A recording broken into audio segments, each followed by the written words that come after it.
हरिओम. आज आपण गुरुचरित्राचे कोणते अध्याय रोज वाचावेत हे बघणार आहोत.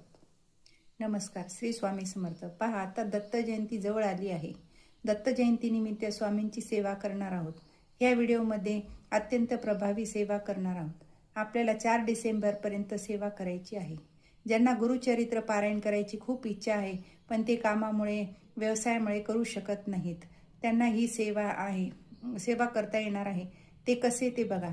उद्यापासून ते दत्त जयंतीपर्यंत 20 दिवस आपल्याला गुरुचरित्राचे 2 अध्याय रोज वाचायचे आहेत. गुरुचरित्राचे पारायण अखंड सेवा सप्ताह हे आपल्या जवळच्या स्वामी मंदिरात चालू असतो. तुम्हाला देखील पारायण करायचे असेल तर तुम्हाला खूप अडचणी आल्या असतील तर तुम्ही ही छोटीशी सेवा करायची आहे. तुम्ही ही सेवा निस्वार्थ मनाने करायची आहे. 100% तुम्हाला याची प्रचिती येईल.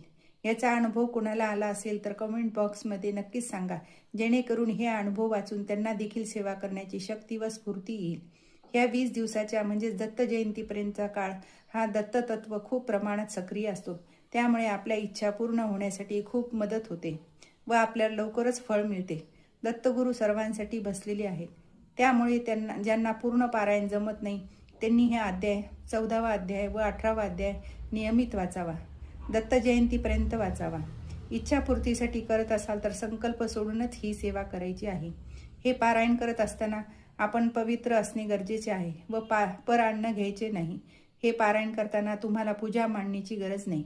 तुम्ही देवासमोर आसनवर बसून वाचू शकता व अध्याय वाचन झाल्यानंतर नैवेद्य व आरती करावी व सगळ्यांना प्रसाद वाटावा. दिगंबरा दिगंबरा श्रीपादवल्लभ दिगंबरा. व्हिडिओ आवडल्यास लाईक, शेअर आणि सबस्क्राईब करायला विसरू नका.